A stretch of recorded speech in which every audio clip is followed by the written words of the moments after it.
जून के आगाज में शम्स और अतारद मर्करी की पोजीशन आपके तीसरे और चौथे घर को मुतासिर कर रही है। कारोबार में नई राहें। अगर आप मार्केटिंग, राइटिंग या किसी भी किस्म की कम्युनिकेशन से जुड़े हैं तो ये महीना आपको चमकने का मौका देगा।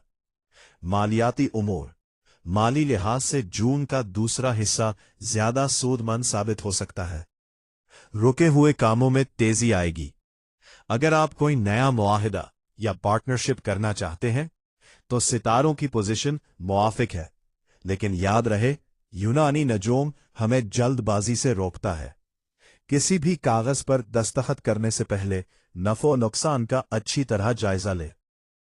घरेलू जिंदगी और ताल्लुकात।